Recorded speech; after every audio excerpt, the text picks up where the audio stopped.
هنسمعك ونشوف انت جاي تشتغل ايه. انا ايجابولوجيست. جاي تشتغل ايه؟ جاي تشتغل ايه؟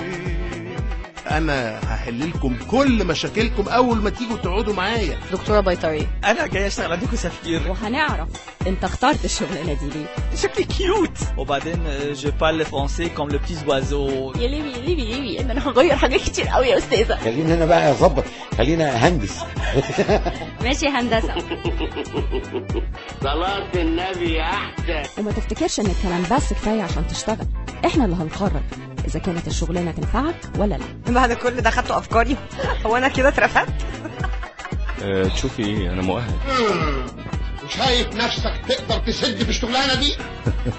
وهنسمع وهنعرف مين جاي يشتغل ايه النهارده 4:15 قبل الفطار مع همسة أمان على الراديو 90. رمضان كريم وكل سنه وانتوا بخير. كل حلقه فيها ضيف بيقدم على وظيفه، وبنتعرف من خلال المقابله الشخصيه او الانترفيو على طموحاته وافكاره اللي عايز يحققها من خلال وظيفته. كل ضيف شخصيته بتبان من اختياراته. تعالوا بينا نسمع ونتعرف عليهم اكتر. المؤلف الموسيقي تامر كروان جاي يشتغل ايه النهارده؟ جاي اشتغل كاتب لروايات مستقبليه. ده كلام جامد جدا. طيب ايه الفايده اللي هتعود على المجتمع من المؤلفات بتاعتك؟ انا شايف ان في عندنا مشكله في مصر ان مفيش ناس بتكتب للمستقبل، ما بتحاولش تحط الشعب ده قدام نفسه بعد 200-300 سنة هيبقى شكله ايه، او بعد 1000 سنة هيبقى شكله ايه. النوع ده من الادب موجود في العالم كله. يعني احنا اللي هي بيسموه ساينس فيكشن او فيوتشرستيك او الحاجات دي، فده مش موجود، وده بيخلي دايما ان انت محطوطة قدام الواقع الحالي. يعني مثلا جولز فيرنز لما كتب From Earth to Moon، او لما كتب من الارض للقمر، او لما كتب 50,000 فرسخ تحت البحر، الحاجات دي طلعت عند المبتكرين ان هم يحاولوا يحققوا الكلام ده. هل ده ممكن يتعمل في مصر بطريقة ان حضرتك برضو تقرب جزئية العلم مع الواقع؟ بصي طبعا، يعني احنا في عصر دلوقتي، يعني الكتاب بتوع زمان اللي كتبوا الروايات المستقبلية اللي هي بتحقق دلوقتي، يعني ما كانش عندهم التكنولوجي والعلم كفاية ان هم يقدروا يعملوا زي استحضار للمستقبل دلوقتي.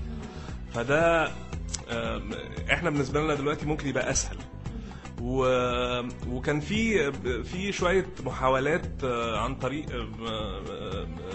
كان في شويه روايات زي الرجل المستحيل والالغاز والحاجات دي، ان بتدي، بس ما كانتش مستقبليه قوي، بس كانت بتدي احساس للمواطن المصري ان هو في امل، ودي مش موجوده. يعني هل هتقدر تدي الامل ده من خلال كتاباتك للشباب، ان هم النهارده يبقى فيه تواصل في العلم، والنهارده يقدروا يبتكروا؟ يعني هل الكتابات اللي حضرتك شايف نفسك فيها ممكن تخلي الشباب يبقى مبتكر اكتر؟ انا متهيألي ممكن يخلي الشباب يبقى عنده امل على الاقل. يعني مثلا هو لما يشوف نفسه بروجكتد او يعني قدامه في المستقبل ان هو شخص زيه مصري ومواطن وفي بلد محترمة ومتقدمة وحاجات من دي، هيبتدي يبقى عنده لما يشوفها يقراها او يشوفها في فيلم او بتاع، هيبتدي عنده امل ان ده ممكن يحصل. لكن احنا دايما بنصطدم في افلامنا في رواياتنا بالواقع. هل ده في مؤلفاتك الموسيقية بتحاول برضو ان انت تدخل آلات ممكن يعني الواحد لما يسمعها يحس ان مش دي الآلة التقليدية اللي الواحد عارفها انها بتطلع الصوت ده؟ هل ده انت برضو بتحاول ان انت تعمل ده من خلال مؤلفاتك الموسيقية؟ انا بحاول اعمل ده في تبسيط الالحان الشرقي. احنا الالحان الشرقي بيبقى فيها زخرفة كتير، وده ساعات بيأثر على اللي بيسموه الروح اللحن، بيخليه ان هو مشتت شويه. بنطرب للعربه الفلانيه، ولكن بننسى اللحن الاساسي اللي هو ممكن يكون تاثيره اقوى من الحليه اللي محطوطه جوه اللحن. فانا لما بعمل كده بحاول اقلل الزخرفه دي بحيث ان هو المستمع يتشبع باللحن عن طريق آلة شرقية. يعني بعمل كده في العود بالذات. العود عندي مثلا لما حتى العوادين بيشتكوني كتير قوي لان انا بمنحهم الزخرفه الكتيره او الفرداش الكتير اللي هم بيعملوه، فبالتالي انا بحاول اجرده شويه. ودي نظره مستقبليه المفروض ان احنا نجرد نفسينا شويه من الزخرفه، ان احنا نبقى بنركز على الاساس مش الزخرفه اللي حواليها اللي ممكن تبقى حلوه والاساس وحش. هنعرف انت جاي تشتغل ايه النهارده مع همسة امان على الراديو 90-90.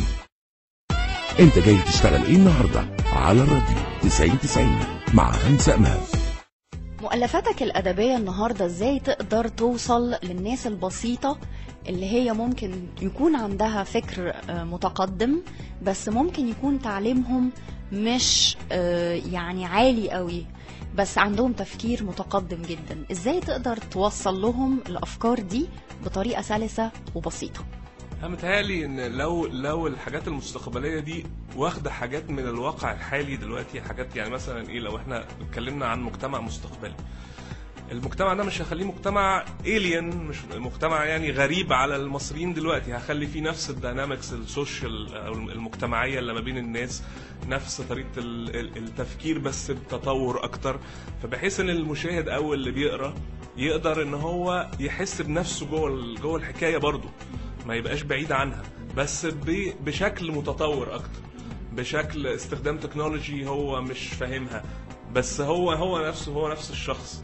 يعني انا متخيل مثلا لو رحت عملت حاجه قصه عن مستقبل الحاره المصريه مثلا، هتبقى الحاره بكل مكوناتها موجوده، او القريه المصريه بكل مكوناتها موجوده، الفلاح والست مراته والراجل رئيس الغفر، بس بشكل متقدم. وممكن ده يبقى، فبالتالي المستمع او المشاهد او اللي بيقرا يقول ايه ده شبهي، بس ايه ده متقدم قوي، ليه عامل كده؟ طب انا ممكن ابقى كده. هل تامر كروان النهارده بعد المؤلفات دي هل هتأثر فعلا في الاجيال دي وبعد كام سنه؟ انا متهيألي انها مش هتاخد وقت. احنا يعني من خبرتنا التاريخيه في مصر يعني ان لما بيحصل تحفيز للشعب ان هو بيتقدم بسرعه جدا. هي المشكله بتبقى دايما الآلية للتقدم ده، ومتهيألي اهم آلية هي التعليم، ولما التعليم يجي الناس هتقرا، ولما الناس تقرا هتتثقف وهتتعلم وهتبقى ملمه بكل التطور في العالم. يعني احنا ملمين بكل التطور في العالم نتيجه الانترنت والسماوات المفتوحه والحاجات دي، ولكن مش كفايه لان البيس للاسف مخربق. تفتكر المزيكا في المستقبل يبقى شكلها ايه؟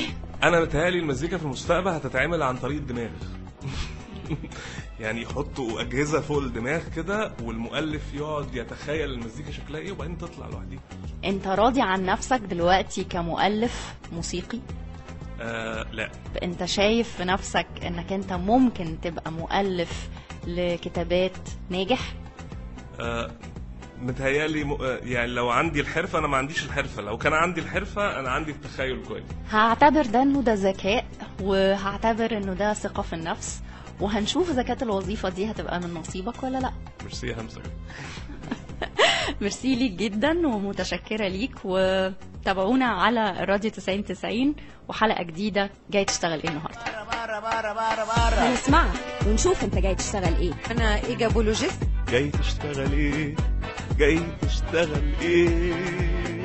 أنا هحل لكم كل مشاكلكم أول ما تيجوا تقعدوا معايا. دكتورة بيطري. انا جاي اشتغل عندكم سفير. وهنعرف أنت اخترت الشغلانة دي ليه. شكلي كيوت. وبعدين je parle français comme le petit oiseau. يا ليبي إن أنا هغير حاجات كتير قوي يا أستاذة. خلينا هنا بقى أظبط، خلينا هندس. ماشي هندسة. صلاة النبي أحسن. وما تفتكرش إن الكلام بس كفاية عشان تشتغل، إحنا اللي هنقرر إذا كانت الشغلانة تنفعك ولا لا. بعد كل ده خدتوا أفكاري، هو أنا كده اترفدت؟ تشوفي إيه، أنا مؤهل. وشايف نفسك تقدر تسد في الشغلانة دي؟ وهنسمع وهنعرف مين جاي يشتغل ايه النهارده 4:15 قبل الفطار مع همسة امان على الراديو 90-90.